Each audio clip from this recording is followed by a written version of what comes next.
Okay. So, are we live or no? I don't. Almost. For sure. It said it created the live. It linked the live stream.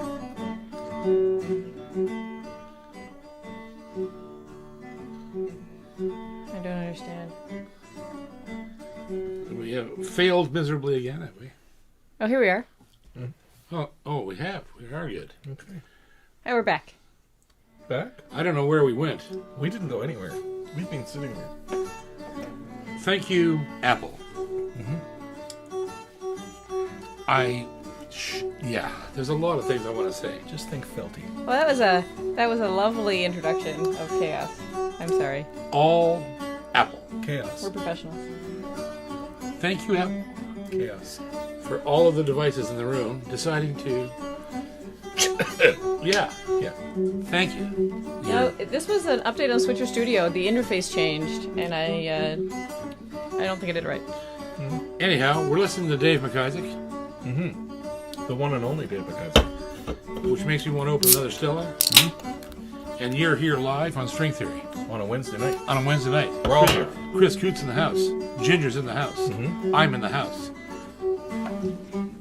No dogs are in the house. Where are the dogs? Where are the dogs? Oh, there's Jack. Jack's in the house. Oh, Jill's Jill's right here. there somewhere. I don't know where Jill is. She's by my And feet. Jack's in the house. All right. Fella, la, la, la. Yeah. Onward and onward. Onward, yeah. Yeah. A special thank you to... That was nice. Shit. Wow. Ginger mowed the lawn before we started. A special thank you to... Let's get some more to Dave. Boucher Guitars. Yes. The eternal Robin Boucher was here last week with us. We're going to be dropping videos of the reviews we did of the new stuff he's putting out, which is Levy's Leather Straps, G&G Music, Brickhouse Guitars in Kitchener, Ontario, my good friend Roger Schmidt, K&K Sound, Gallagher Guitars, going to be going to see those guys in a couple of weeks. Recording King, Alvarez, Yeri, St. Louis Music. There's a lot going on there. That's going to be Capo Corner. Yamaha, a lot going on there. A lot going on there. James Martin Instruments, Close Guitars, a lot going on there. There's a mandolin on the way to us. Nice. As we speak. Cody Guitars, Orangewood Guitars, The Dairy of the Ark, Paula Picks, Epiphone Gibson, which I will go see while I'm in Nashville next month. Blue Chip Picks, Tones,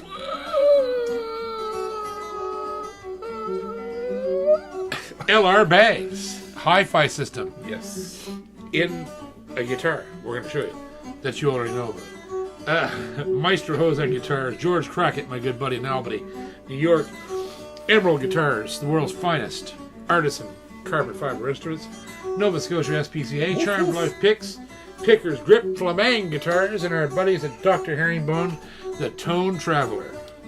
This little handy, beautiful little device. right there. Stargate. Yes, the Stargate of music. So, really, all you can do at a certain point in time is say, welcome. 3. String Theory. Here's John and Chris and Ginger. And we're back in. Back in. On a sunny Wednesday night. On a hot Wednesday night. Yeah, buddy. Feels like 20... 31 here. 31. Today. Yeah, Nice. Celsius. I like it. Celsius. Just creeping into the comfort Oh, it was zone. beautiful. 27 degrees today. Mowed the lawn. Yeah. Ginger was out doing things. You're and very stuff. congested. I suddenly just kept... I was okay for a while. I sat out there. I'm just trying to... I generally have a bad spring. Did she with kick pollen. up the dandelions on you? Yeah, I don't know. Whatever. I've dealt with it all my life. So... Yeah, so there we go. Yes, sir. There you go. We're all good. Everybody's on the air. We're all looking happy and Seems to be, yeah. cool. People are talking to us. Yes. All right. Yeah. So, Capo Corner. I'm going to get this out of the way first because this is nuts. And I mean nuts. So, the review I did of this guitar, which is the Yeri Alvarez J.P. Cormier signature model. This is one of the best instruments I've ever seen. And Robin Boucher played this for about 40 minutes. Couldn't put it down. And fell in love with it. And it is truly a monster instrument.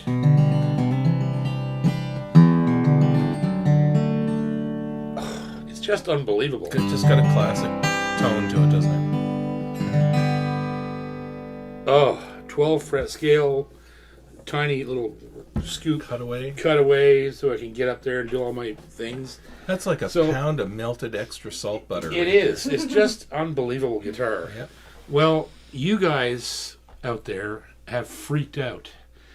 And I've been hearing from people all over the world that want this guitar.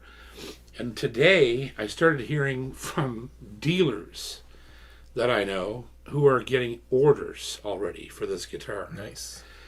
So, this kind of caught us with our pants down a little, because we knew that there was a good possibility that we were going to sell these things. And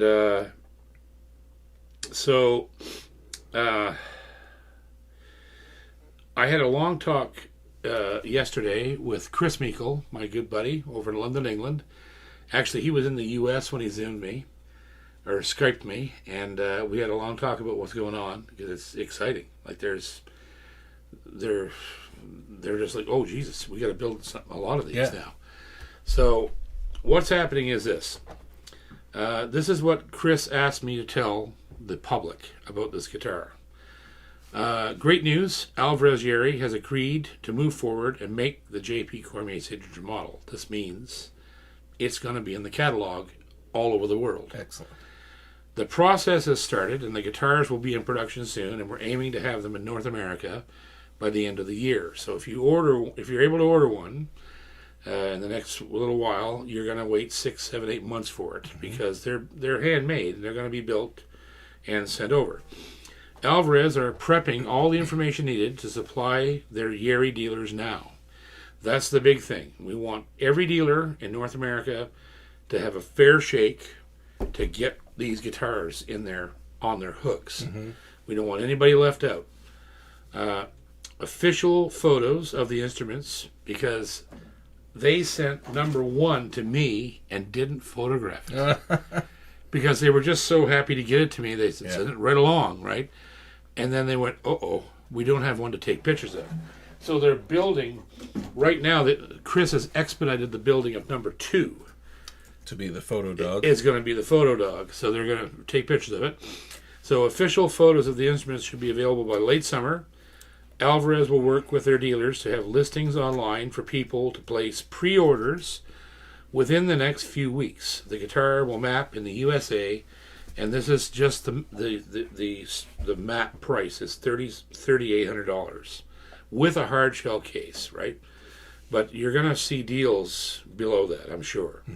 Stay tuned, more info to follow, and we'll share dealer links to pre-order as they become available online. That's great news.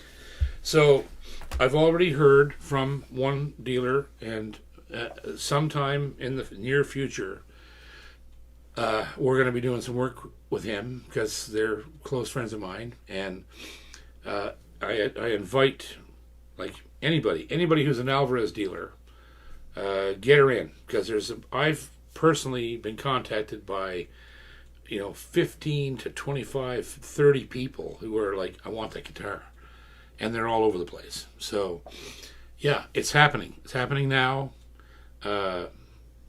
It's happening. You're going to be able to go to the way we want it to work is, because we want to respect all the Alvarez Yeri dealers in North America, we want you to be able to go to your nearest Yeri dealer, they're all over the place, and go in there and order the guitar and have them have the sale.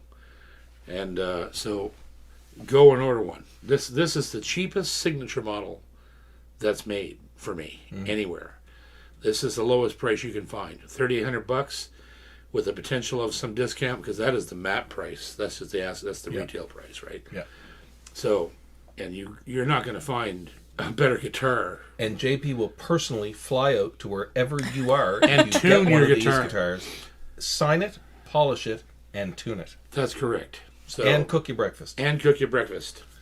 So yeah, and you if you watch the review of this guitar we just dropped, it's still number 2 of 10. It's in the top 10. Still number 2. Nice. There's 9,000 people on it already in 2 weeks, right?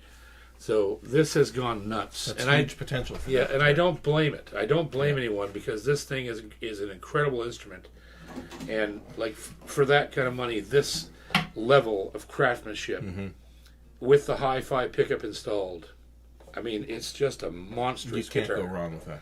Monstrous guitar. So, and the great thing about it is because of St. Louis Music and Alvarez, Yeri, and Chris Meikle, this guitar will be available everywhere in North America that there's a Yeri dealer, right? Or an Alvarez dealer. They'll be able to get this. So, that's the first time I've had that type of coverage with a signature model, right? Boucher it only makes 450 guitars a year, so they're not able to do that many JP models all at once. Gallagher, same thing. They only make about 400 a year, so that one is going to be difficult to find too, but not impossible. Obviously, you can buy one. But this thing, you can walk into any Alvarez dealer and go, I want a JP Cormier model. Okay? It'll be here in 6 weeks. Yeah. Or whatever it's going to be when they get them in production, right? That's cool. It's so cool. I can't believe it. Chris was talking to me yesterday about, he was surprised that when I did the review, I got all choked up. Well, it's emotional to have your name on something like that from a company like that. That's all over the world, right? You have Yeri all through Europe and Asia and Australia. You have Alvarez Yeri all through North America. It's crazy. And that's a winner guitar. It is. It isn't like it's some, beater. No. They built a masterpiece. This thing. Nor is it overly blingy and unattainable. No, it's right? just. Yeah. It's got all the great qualities of a guitar that I love. It's well appointed yet sensible. The sunburst, the direct coupled bridge, the 50-year-old Honduran mahogany. Oh, just.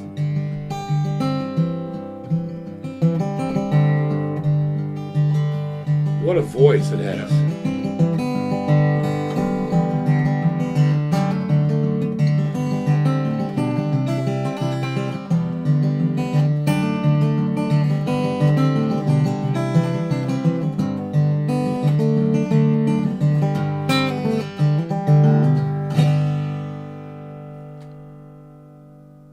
But it just goes on and on. Yeah. And I was so proud. Robin is. They're actually talking to Robin right now about buying some Adirondack from him. And I don't know if you guys know this, but Robin supplies all the Adirondack tops to Yamaha for the FG9. So every FG9 you play has a Robin Boucher top on it. Up to it, yeah. So, yes? A question. Yes? Will they be equipped with the strings you play? Yes, they will. They're equipped with I believe the Dario XS lights is what's on this. And will they make a left-handed version? That I don't know. That's a good question. Left-handed versions are difficult. Yeah. Because they have to be completely rebuilt. They're different. The bracing has different mold and everything. everything. Yeah, it's a different mold, a different set of bracing. Everything has to be reversed. So I don't know about that, but knowing Yeri, they can. They would be able to make a lefty version, as they would make a lefty version of any guitar they build. So, yeah, I'm sure at some point you could order a lefty. You might pay an extra $500 for it, but you could get it. I'm sure. I'm assuming that, but I have a great deal of faith in what these guys do because they. I'm sure you're assuming it. Yeah, but they've been building guitars for 90 years. They know what they're doing, and they offer left-hand guitars in all their models. So this should be no difference. But we're going to have to give it a bit of time. Yeah. While they're building enough to supply the demand initially. So, yeah. Cool. So yeah, it's I can't thank Chris Meikle and Yeri and the guys in Kanye enough. It's been a dream. And in 2 weeks from now, I'll be taking possession of the Gallagher JP model that everybody's played but me.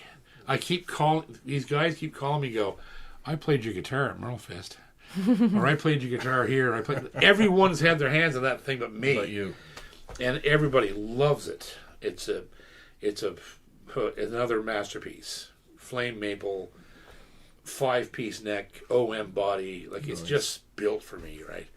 So I'll be hanging out with David and the Gallagher boys in Nashville in 2 weeks' time. Me and Gunny are playing the Station Inn, and Robin's going down and Dave's going down. They're both going to set up side by side right in the Station Inn with me. It's going to be awesome. That's cool. It's so cool that my guitar family is like that. They all work together. They're just great people, all of them. Robin, I have to credit Robin because he's the guy who said, you can work with other people. You need a U.S. builder. You need this. You need that. He guided me through this forest of how to get multiple mega builders across the world to cooperate, and it was so easy because the product is so good. Boucher is so good, Alvarez is so good, Yamaha is so good, and they all just go, we're all behind JP. Yeah. And that's awesome. I can't even, and on the way home from Nashville, I'll be doing some clinics in Ontario with Yamaha.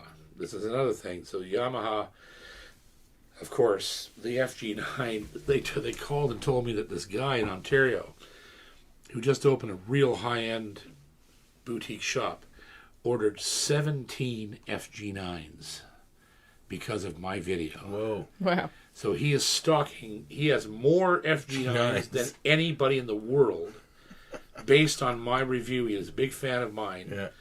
And so I'm going there to do a clinic with the FG9s. And there actually may be 3 of them, so keep your eyes open. I'll try to post things on Facebook, and I'll probably be doing some YouTube stuff during the tour to let everybody know where I'm going to be. But I want to thank Yamaha for that because they're just on fire as well. It seems like the whole world has said, let's build the best goddamn dreadnoughts ever been made, right? And they are Good, healthy competition. Oh, and it is, but it's a winning. It's a no lose. It's a no lose battle. because there really isn't any competition. They're all. The great thing I notice about this from dealing with Robin and George Crackett and Dave Mathis, and they're all looking at each other and admiring one another. Yeah. They're like, wow, that man. Every time I see Robin sees George's guitars or Yeri, they're all like, wow, that thing's amazing. It's like folk music. Everybody draws and enriches themselves on everybody else's skills and nobody knowledge loses. And history. Nobody loses. Yeah. No. As long as you're in it for the right reason and you love the guitar and you're honest about what you're doing, this is a no-lose situation. It's just like it's a snowball because it's getting bigger and bigger and bigger each year. This channel is inundated. Number 5. Yeah. Yeah. In the sewer. Do you hear this in the background? What? The snoring of Jack. Oh, Jack. Oh, yeah. Jack's ripping it. Yeah. He's 12. He's 12. He snores like a grown man. He's sawing like Paul Bunyan. He's underneath the credenza where he loves to sit because he can sit under the speakers there. He loves music, so he's under there sleeping, waiting for me. So, anyhow, I'm sorry that the Cable Corner took so long, but there's a lot of exciting things going on. And I have to thank all of you. There's still 600 people signing up every month. It's crazy. So we really, really appreciate everything you've done for us. And a special thank you out to Stephen Baker, who is, I have to mention this as well, that we are in the process right now of expanding Master Music Method. So it's going to be humongous. If you want to take lessons from me, or if you know somebody who wants to take lessons at all, they don't even know me, I feel confident that the way that I teach people is the best way to go for walking away and being able to teach yourself. And that's been my premise for my entire life, is how I teach people. I give them the tools so that they can figure things out on their own easily, right? So if you want to take lessons from me, mastermusicmethod.com. It's been up and running for years. We're about to expand it hugely with phone phone apps for Android and iOS. Huge connectivity with the student base. Live conferences with the students on our own platform. Steven says, make the announcement the day I found a bug after upgrading something. Yeah. So we're right in the process of it, and I say that the way things are going right now, in the next year, the school is going to be one of the best places you can go to learn. So sign up now. It's only $22 a month for access to everything that's on there right now. There's not just guitar stuff. No, guitar, fiddle, mandolin, banjo, and we even have yearly rates. So if you buy the whole year, you get a couple of months free or whatever. I'm not sure what it is, but you get a discount if you buy a year. And it's been awesome. So there you go. That was the longest goddamn capo corner ever. That was a Dave Gunn capo. I'm sorry. A well-used capo. So let's take a couple questions. Yeah, questions. Yes. And then I want you to say things and do stuff. Good words in the sentence. Question. First Christian goes to. We've got a question from Kellen Donovan. Hi JP, I'm losing my want for the fiddle. Don't know what's wrong. Did you ever get that feeling? Any advice? Thanks in advance. Well, you don't want to take my advice because I set down the fiddle about 11 years ago and never picked it up again. Well, that's not even close to true. So, well, actually, it is. I've seen you play the fiddle. Play the fiddle a lot more. Quite recently. I used to make a living playing the fiddle. I don't play anymore. I play it rarely. I only play when I'm forced to play by circumstances because it hurts. It hurts a lot. The fiddle destroyed my neck and my shoulder on one side, so I get this every time they take an x-ray of my neck, they can't see this side. It's just cloud because there's arthritis on that side from holding the fiddle for 30 years, and then I got bursitis in the shoulder from the same reason. So I just don't play anymore. It's painful, and I miss it. I really miss playing the fiddle and being a fiddler, right? But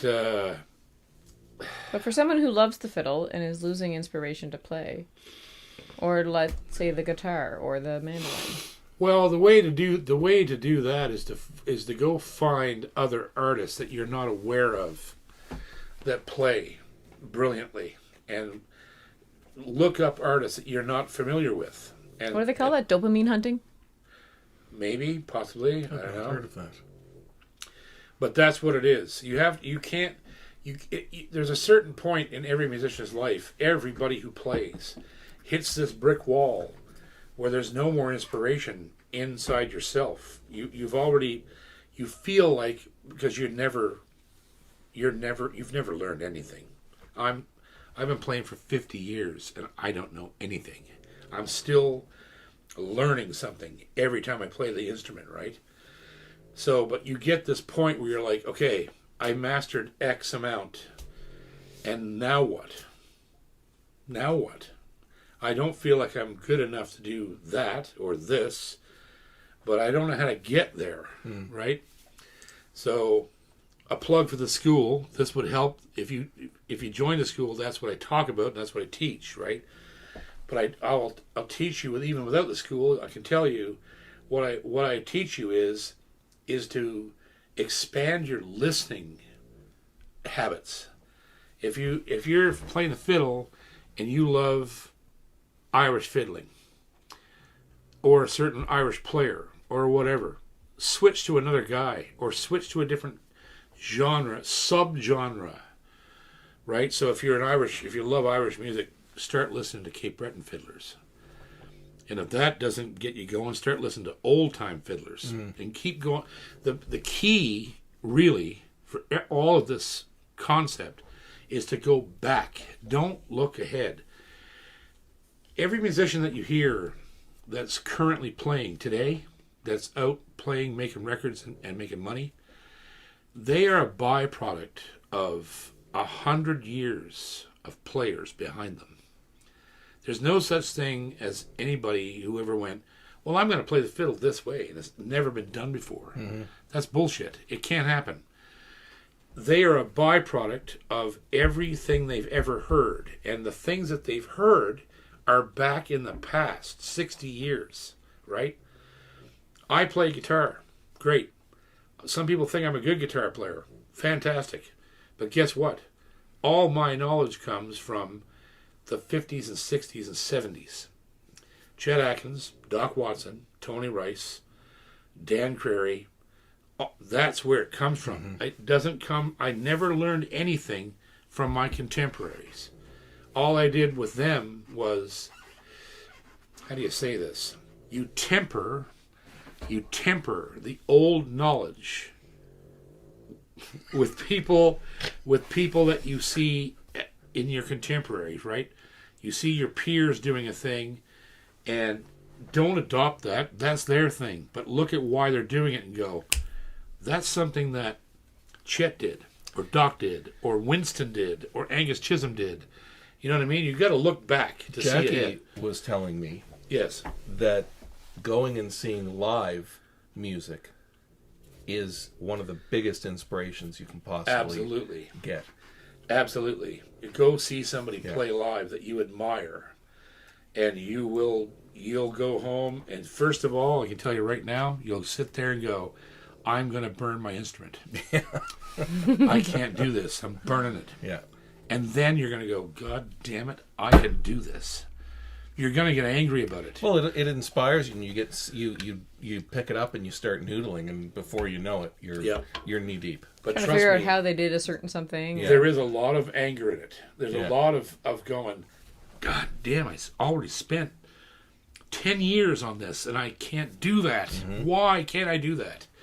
And then because you watch them do it, and you see it live, and you hear it, and you go, I give up. And then you go, no. There's got to be a way. Yeah. And you get angry. You get angry and you get determined. And that's how you expand as a player. You can't expand through complacency. It's impossible.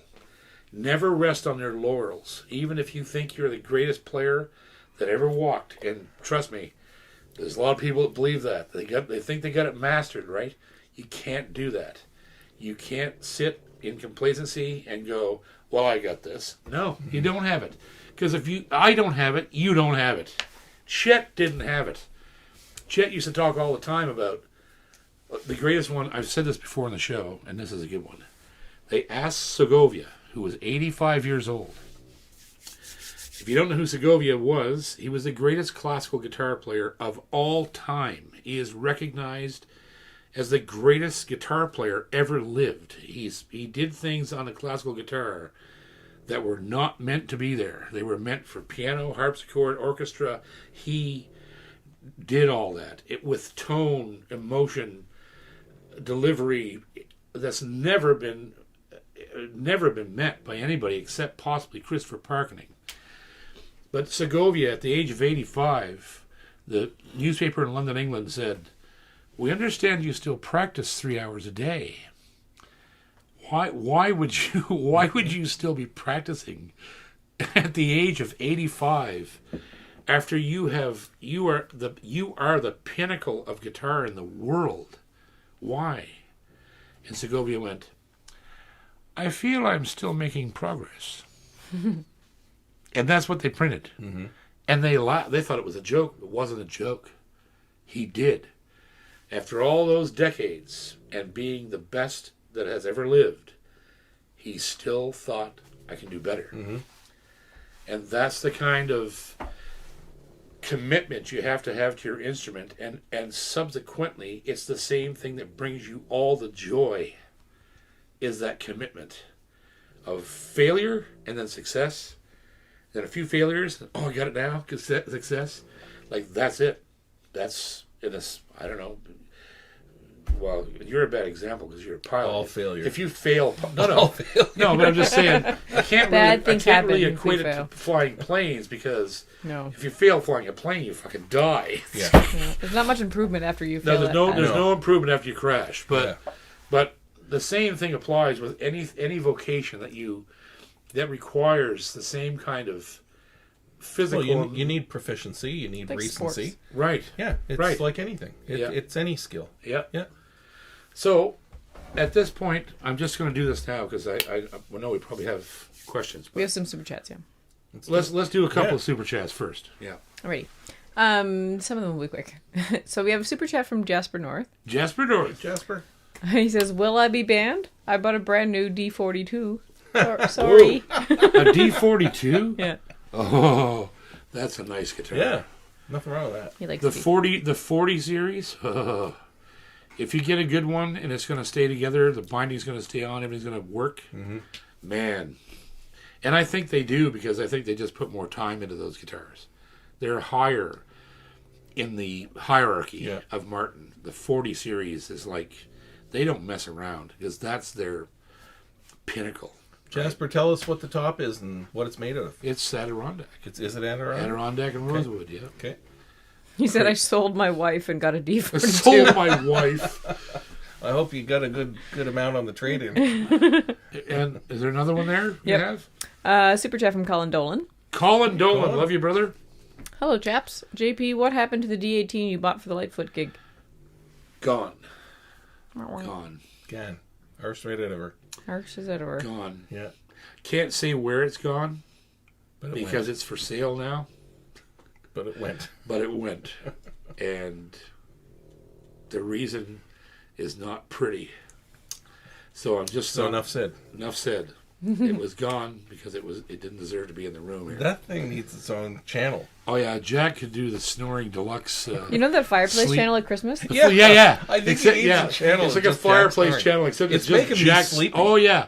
Jack If you snoring. sit beside him long enough, you start snoring, you'll fall doze asleep. right off. Yeah. Oh yeah. It even has like a constant sort of vibration, kind of like driving in a He's car. like sleepies. Yeah. In a canine Jackies. form. Jackies. Yeah. 3 hours straight of Jack snoring. We should do a YouTube channel of Jack snoring. Fucking Just great. a whole video, 3 hours, him on repeat snoring. We get all these advertisers to make $1 million after all this work on this bullshit, and we put Jack in there snoring to make $1 million. Jack makes us the money. Yeah. He hears his name too much. He's woken up. Yeah, he's woken up. What a guy. Dark. Buzz Gold gifted 5 JP Cormier memberships. Oh, sweet. Thank you, brother. Cheers, Buzz. Mm-hmm. Sweet, Buzz. Thank you, brother. Cheers. Guitar players ad nauseum. Ad nauseum. You read Nauseum. That's not it. Guitar. You turn them ad nauseum. Yeah, ad nauseum. Yeah, guitar players eternum. Up Chuck. Up Chuck, yeah. Yeah. Anybody else? Oh, yeah. Okay. We're going to have no dead air because I want to just do this because we got things to do here. So She has more. I know, but she can get back. We got time. So I just want to say something, and you're going to laugh. Oh, boy. You don't ever believe anything I say about this stuff. So, I just want you guys to realize something. Every time I sit in this chair with this guy, it's hard to imagine, for me, how long this has been going on. It's over 4 years. Yeah. And this guy has come down here every Wednesday night that he was home for no money, no nothing. He just came here and helped me carry the show. It's the back rubs after the show that well, I really know, do it. with the peanut butter, yeah. But Jesus. he has come here all these years as my friend, never asked me for nothing, and helps me carry this program for 4 years now, right?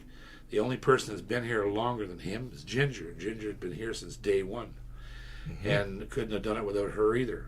But we still can never do it. We still can never do it without her. We've seen that. But this guy has come in here, and we've known each other for over 30 years, and he's come in here all this time and done his thing, helped me carry the show, and thank you. Well, it's awesome. That's that you've very done this. uncharacteristically sweet of you. But it's true. So.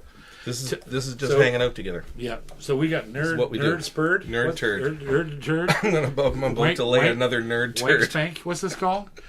Geek Speak. Oh, Geek Speak. Yeah. Yeah. Okay. That's the whole charm of the show. Is I can't even remember what it's called.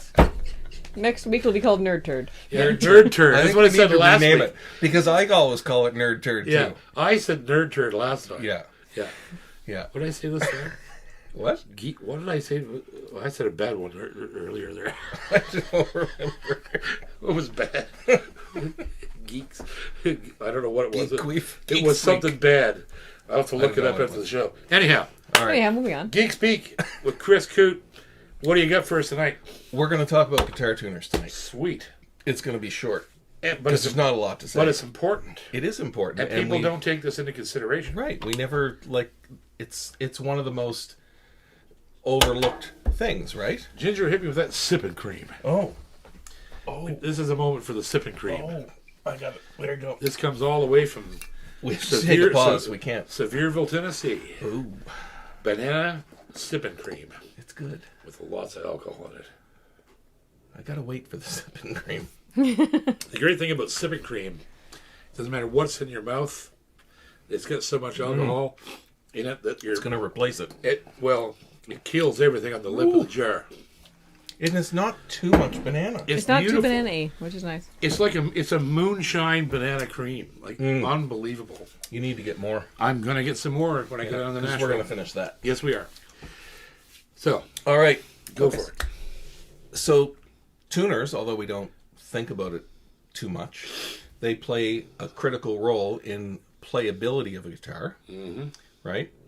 How it stays in tune, or doesn't stay in tune, which we've all seen. Yes, that's the operative. That's the operative there. And how easily a guitar can be transitioned between tunings, which is especially important for someone like yourself, or for Dave, or anybody that's playing live on stage, and doesn't just stay in standard tuning. Yeah. If your tuners are shite or crap, it's a battle. Yeah, a bad one. They're called machine heads. Yes. Because they are a small machine. Yeah. And it's just two gears, a worm gear. Yeah. And a simple spur gear that turns the peg. So a post and a wheel. Yeah, post and a wheel. That's a worm and a worm and a wheel. Yep. Yep. They come in a wide variety of styles, as you know, and as we have all around us. There's an older style is on plate. Yep. Right? Which this is nearly on plate. Yeah. It's individual tuners, but on plate would be one plate with the three tuners mounted on it. And you normally see those for a slotted or a classical guitar also has them, right? Yeah. But these are some of my favorite machine heads. Yeah. Because they do have a unique ratio, which I'm not sure of, but they're very fast. So they're a low ratio. They're a low ratio, and they create a greater break angle at the nut. And you can see how the posts are relieved way back on the headstock. So, that's one of my favorite setups. Yeah. They're a little more difficult to string because you have to make sure that one of the loops you have is on one side of the end and the rest on the other. Right. Which locks the end, right?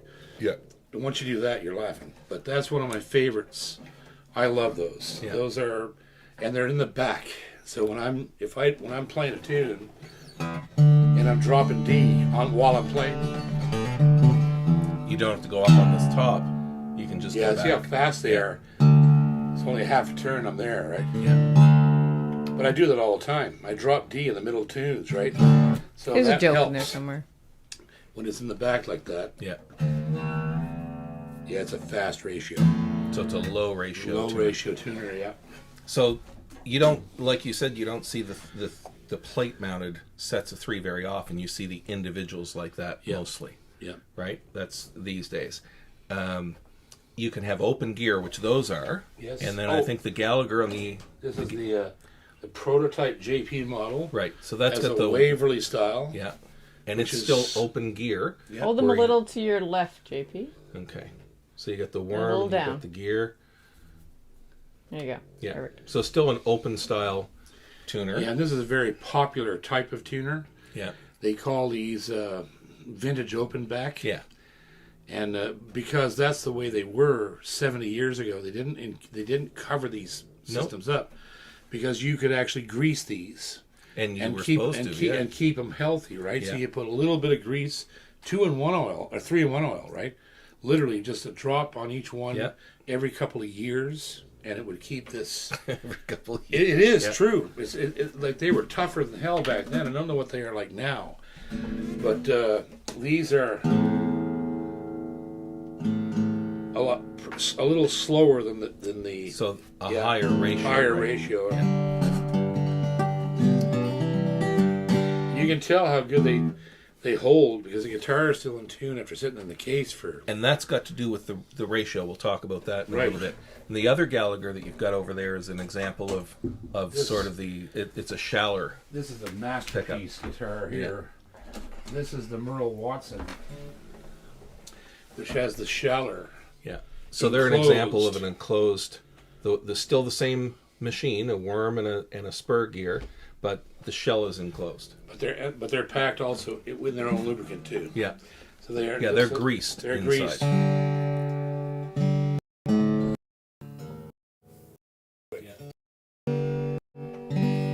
And very precise.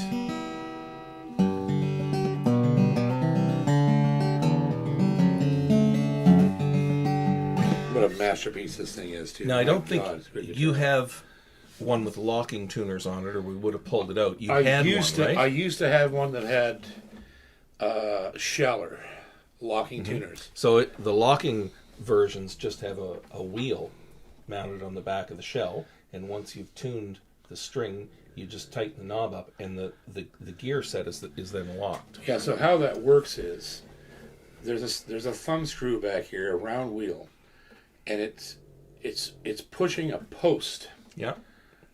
a steel the peg. post that goes up inside the spindle. So when you put the string through, you pull it tight, and you tighten that wheel, and it pushes the string up against the roof of the spindle, and holds it tight. And it has a chiseled shape to it, so it actually gouges into the winding, whatever it has to do. And you trap it in there, and then you just tune the string up. It usually only takes a quarter turn Yep. to tune it to pitch. So I always loved the idea, and I love that guitar because it was so quick to restring it, but also Because you don't have to hold this tension on the No. string while you are you tuning just it. pull it through hard Right. and tighten the screw and tune it. And you mainly see them today on electric guitars, because Yes. on electric guitars where you have like a trem bar or a Bigsby It set up, keeps things from slipping. right? The strings are undergoing a much wider range of tension. The Merle. Right? Love The that Merle. guitar. That's the most incredible guitar one of the most incredible guitars I own right there. Yeah, man. Only 15 of those in the world. So those are some basic types. Yep. There's infinite combinations Yep. of finish. There's gold on Gold, the nickel, Alvarez. gunmetal, Yeah, brushed. black, wooden buttons. Yep. The buttons, different shapes, Yeah. different materials. Wood, stone, bone, Engraved, ivory. engraved metal. Yeah. Like Gibson and Martin does. Yeah. All kinds of different man-made plastics and Yep. stuff. So the Mammoth. styles of them. Faux mammoth, real Tusk. mammoth, tusk. You said tusk? Yep. Yeah. So it's fun just sometimes to go on like a guitar site, whether it's the manufacturers or whether it's like a Stumac or something, and look at all the different options Yep. of tuners that you can buy. And you have to realize that some of these not that guitar, but some of these guitars, right? You'll have to be wary if you want to customize your tuners, that these screw sites aren't always the same on every manufacturer. Right. So you have to make sure that but they are standardized. They're loosely standardized. But some manufacturers actually make adapter plates that will go under the machine head, between the machine head and the headstock, and it will cover up the hole. Some of the hole that you don't want to see anymore, because you have to use a different The hole. problem with that is you start to get too much metal on the back of the headstock too, which hurts the neck vibration and the weight of the You're neck. drilling more holes in your headstock. So you gotta, if you want to replace things, you gotta kind of make sure that the fittings are the same. Yeah. Some of these have no screws. They're held by this nut and bolt that does not appear. The washer and the nut. Yeah. So they're held together by that. And not some of the this. machine heads have both. Yes, but that's right. Some of them have both. So the ones that don't have screws in the back, they will have a shark's tooth in the plate. Yeah. A tiny little burr. Yeah. That just to keep it from turning. Exactly. Yeah. When you turn, it digs into the wood of the headstock. Yeah. If you look at those shallers, there's one screw on the back. Yep. And a nut and washer on the front. Yep. On the shallers on the other. Exactly. Yes. On the other Gallagher. Yep. Yeah, those are the ones that have the little burr. Yeah. That keep them from turning. So the washer's holding it, the screw's holding it, and somewhere in that plate there's a tiny little burr that sticks into the wood so it doesn't turn. Right. Yeah. It's really quite incredible. Countless variations in style, in color, in finish, in material. The big difference functionally in tuners is the ratio. Yes. So that can make a big deal. Right, and it's you can tell a little bit by looking, but it's fairly hard to tell by looking. But talk about the Graphtec ones. We will in a bit. Okay. Some of the common ratios are 12 to 1, 14 to 1, 15 to 1, 18 to 1, 21 to 1. And the lower the ratio, the faster it turns. Right. So the higher the number, you can have. I've seen up to 39 to 1 in certain applications. But that means you're tuning an instrument that requires incredibly fine movement. Adjustment, yeah. Right? Right. Because it's the gear ratio. Like a banjo's 1 to 1. Yeah. It's the gear ratio between the worm or the knob, the tuning knob, and the peg. Right. So the higher the ratio, the more full turns of the knob it takes to wrap a string around. That's right. Right? So on a 12 to 1, say, you have to turn that tuning knob 12 full turns just to get the peg to move around one wrap. Yeah. So generally speaking, if you need finer control, you go with a higher ratio. Yeah. If you want fast tuning, you go with a lower ratio, like 14 or 12. I think most of mine are pretty low. Yours are generally in the 14 to 18. Yeah. Yeah. The higher the ratio, generally speaking, because the gears are set finer, there tends to be less backlash. Yeah. So backlash is the difference when you reverse the direction of a gear. Yes. It's the slop in a gear. Or stop and there's a play in the peg. Yeah, because the gear is moving, right? Because it's less teeth. Yeah. The higher the ratio, the finer the gear, and the more precise it is. When you stop, it can't go back. Well, it also, there's more mechanical advantage for a higher one. Yeah. As well, right? So they tend to give a little better performance and less exhibit less slippage and less gear backlash. So we talked about this before the show, and we thought this is kind of a light subject, but it's not. It's not. It isn't light at all. It's a big rabbit hole. It's a huge rabbit hole, and if you want to customize your guitars, that's a really cool way to do it. Yeah. Especially as soon as you get. Well, you add a little more. You add a little bling. It's a really super easy way to add a little. The buttons are the bling, the handle, right? Yeah. So it's pretty cool. Yeah. Pretty cool. And there is a really cool product that you alluded to. Oh yes. It's called the ratio tuner, made by a company called Graphtec, and what they've done. Those guys are brilliant. They've taken it like next level, right? They totally nerded out on it. So, because the strings core, whether it's wound or not, the strings core has a direct relationship to how sensitive it is to a tension change. Right. So this Graphtec has sets of tuners, and every single tuner is a custom ratio to the string that's going on it. It's made and sort of fettled or specifically designed for each string, so that no matter what string you're tuning, they all react the same. Some aren't slower because of the differences in the string gauge, if you've got all 14 to 1 tuners, it might take you, say, one turn to get a tone, right? But another string, because of the smaller core, might only take you a half. So it alleviates that whole problem. So every time you go and tune, everything reacts dead the same. So that in itself creates this world where you're tuning becomes a lot easier because you have a finer tuning It's almost like it. You're not relying so much on motor memory of knowing how each one's going to react. But the point I'm making is it's almost like having the fine tuners on a violin. Yeah. You can turn the pegs, but they're big and coarse. gross. Yeah. But the fine tuners, right? So these things make the machine head work the same way. Yeah. It's geared so the big E string. 39 to 1 on the E string. Exactly. So when you turn it, it's a very small, definitive change in pitch, right? And every string acts the same way. So equal number of turns to get a tone. Yeah, it's crazy. It's a really cool idea. Yeah. Because sometimes if you're tuning a guitar and you don't have good machine heads, you'll notice that you tend to go past the note. Yeah. All the time. And then you're coming back. And going back up to it. And you never want to go back down and leave it. You got to go under the note and always tune all the way into the note. Yes. And the reason you do that is backlash. Yeah. In the machine head. Yeah. In the gear. So the better the machine head, the less of that you have. Yeah. And you can tune down to A440 easier than if it's not a good machine head. Yeah. But you always end up going below it and then back up slow.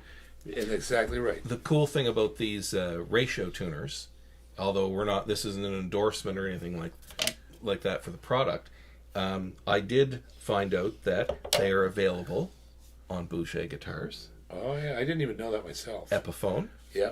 Gibson. Close guitars. Close, of course, yeah. And Yamaha.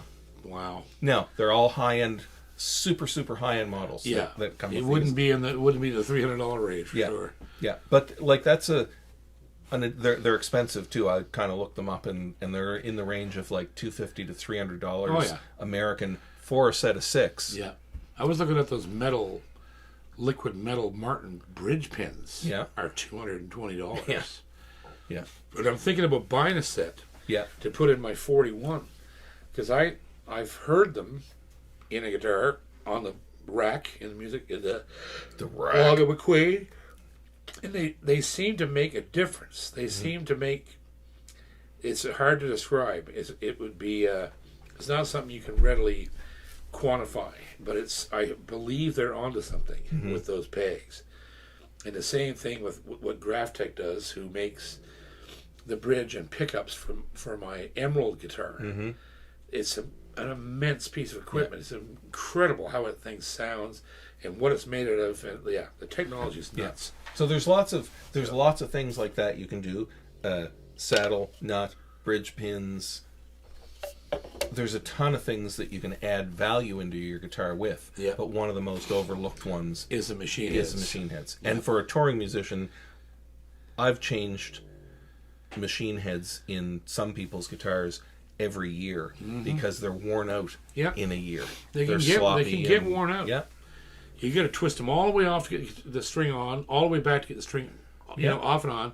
It's a lot. And if you're playing 200 shows a year, and every show is a string change, they get worn out. They do get worn out. Yes, sir. So anyway, that's nerd speak. Yeah, geek speak. Nerd turd. Nerd turd. Chris Coot. Geek turd.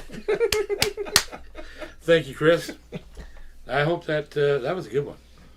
That's a good little rabbit hole. We thought it was a little bit lame, but it ain't. It's actually quite informative. I just learned a bunch of stuff myself, actually, just talking about that. And we've had a guitar not too recently, but in the last year and a half or 2 years, brand new guitar from one of our partners, and it had a set of wonky tuners that we had to replace. Not saying who built them, because things happen. Yeah, but it happens, so you got to be careful. They can be a very overlooked item, and it's a cheap upgrade if you're looking to do something like that. Next. Got to be somebody waiting now. Oh yeah. We have a question. I'm going to mangle this name. I'm so sorry. Pananoitis Canelopoulos. Greek, I'd say. Yep. He says, greetings from Athens, Greece. Yeah, buddy. Boy. Beautiful. I've been there a couple times. Beauty. I want to go back. Epiphone Excellente or Yamaha LL16 ARE Rosewood?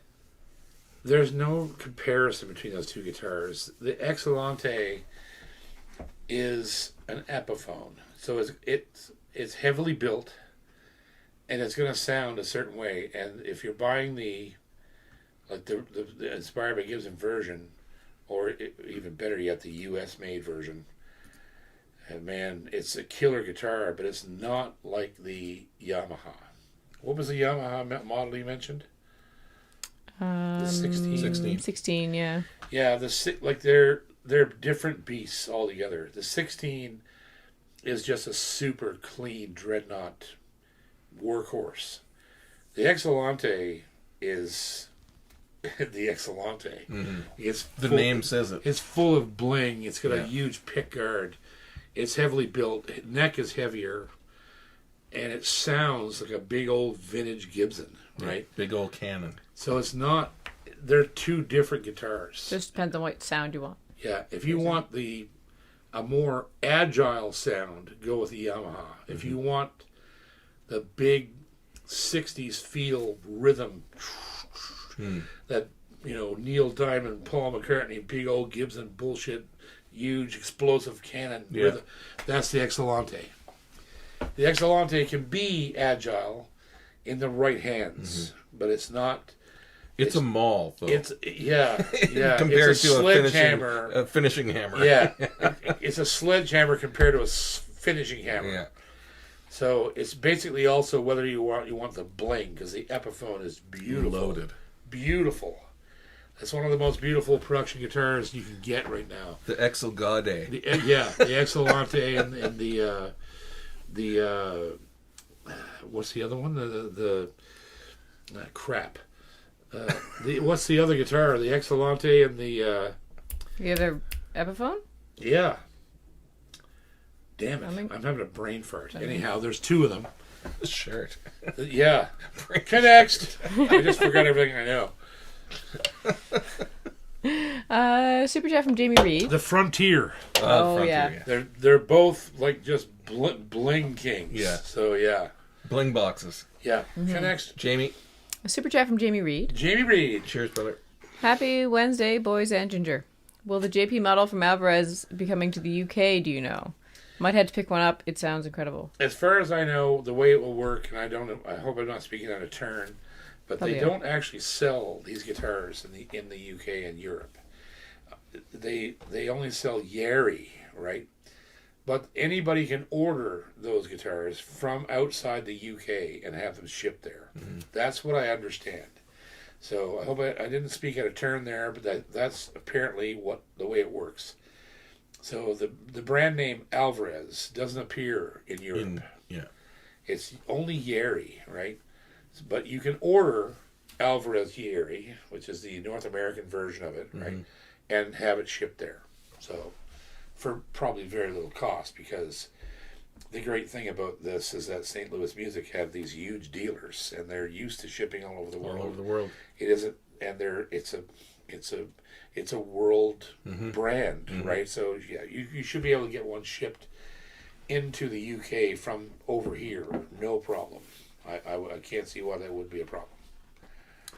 Nice. All you gotta do is get on the pre-order. Well, there'll be more information coming as to where anywhere you can get it at any Yeri dealer in North America. After a few days now, it's just going to take a little while for them to get everybody on the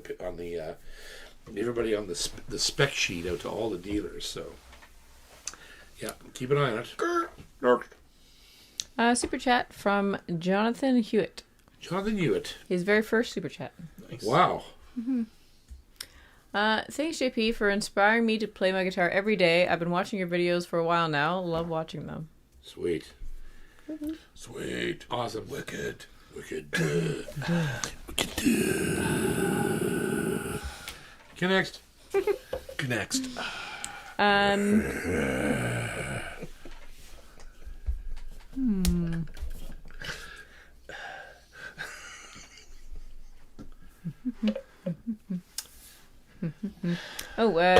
Question from Jasper North. Jasper North. Favorite neck shape? I don't. Well, okay. That's a hard question because I play a variety of builders, and all of them have tremendously good necks. Boucher's necks are flawless. Yamaha's necks are flawless. Gallagher's, flawless. If I had to pick one that stood out to me, not above the others, but just as something special, right, is Yehiri, because they make these necks that have a dual profile Combination. So the nut to the fifth, the nut to the fifth fret is a soft V, but at the fifth and sixth fret, it transforms gradually into a soft C. So what that means is when you're playing up the neck, the back of the neck actually reaches out and fills your hand. So you're not trying to play. Your leverage increases as you go up the neck, which is amazing. And so that's cool, really cool. But like I said, Boucher, Yamaha, Gallagher, Epiphone even, they're inspired by Gibson stuff. They have pristine necks, just beautiful necks to play. And of course, Emerald and Close, they're not dealing with real wood, so they can make the profile anything they want. Yeah. And it's always smoking, right? So I can't say I don't like guitars that have huge necks. I don't think anybody does anymore. So the big C baseball bat I hate that shit. Some people love it, and it usually appears on vintage guitars. I like a neck that is designed for speed and playability, and I don't care who makes it. There's many different versions of it, and I love all of those. So I hope that helps. Good question. Yeah, it is a good question.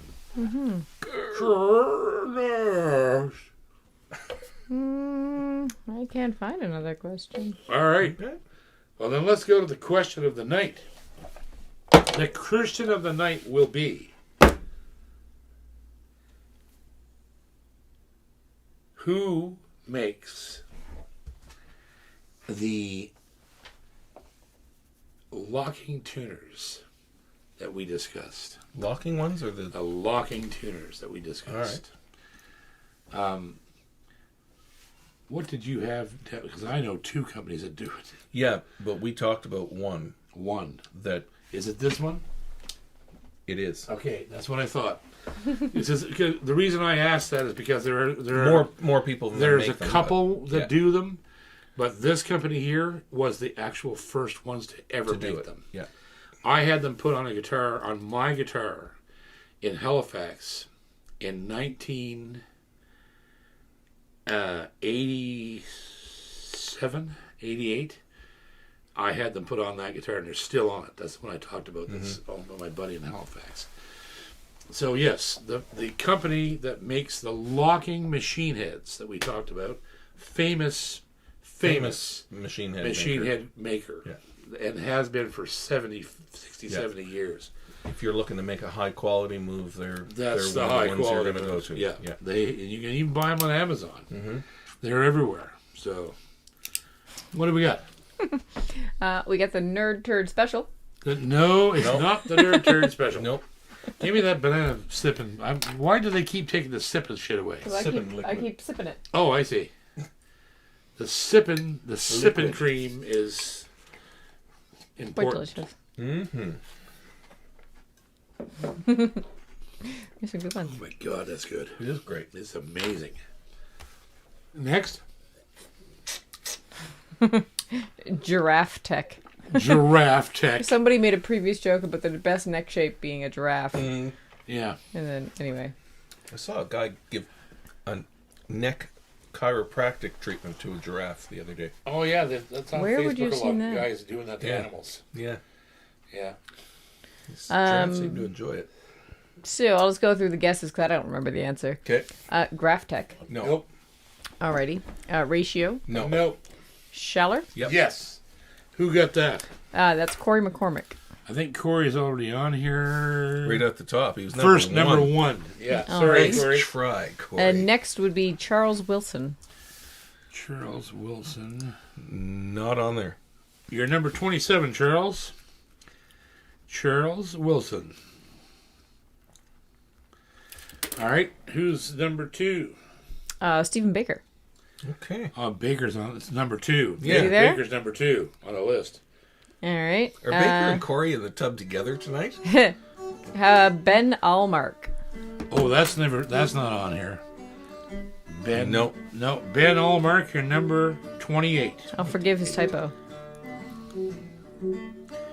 And there you go. Okay. There's 28 names for this year's giveaway. We might slow down over the summer a bit and just take one a night because we getting close to 50 already. More than halfway there. The big draw at Christmas time. We're not even halfway through the year. I know, it's crazy. Might have to slow down the next few weeks. Just Well, take we'll- one name. Roll, big I mean, the summer we get busy and we're not here every week, so. That's true. True enough. Keep your eyes out for me on the road next month in the States, Nashville. Station Inn. Station Inn, Yeah, 2 buddy. nights at the Station Inn. Visiting Gallagher, doing the Blue Plate Special radio show in Knoxville, which is a massive gig. Me and Gunny are playing it. It's like one of the. Is that a chicken plate or a cold cut? A cold cut plate, yeah. Okay. So, also, keep your eyes open for the JP Cormier signature model Alvarez Yeri. And again, if you want to take some lessons, mastermusicmethod.com. That's mastermusicmethod.com. Mastermusicmethod.com. And that's going to be become quite a project this year. We're going to do some serious growth. So growth. There was a smart ass comment in there. Well, yeah. Never. Yeah. As if there's not always. Ever. All the time. Is there should I suspect some other thing? Like a reasonable comment. Like a reasonable comment? Never. Figured not. Never. Well, cheers. Well, cheers, buddy. Again. Cheers. Thanks to Ginger. Lovely Ginger's in the house. Chris Coote. I'm JP Cormier. Thanks to all my partners and all of you for putting up with us for 4 years, hanging in there. We love you. Be safe, everybody. If you know people that haven't subscribed, tell them to hit subscribe, hit the like button. It helps us with YouTube. Tell them to And not it's get a free. life. Yeah. Yeah, come and watch us on Yeah. Wednesdays. Forget your life. Just come and watch us. You don't need a life. We're Right. funny enough. We think so. Love you guys.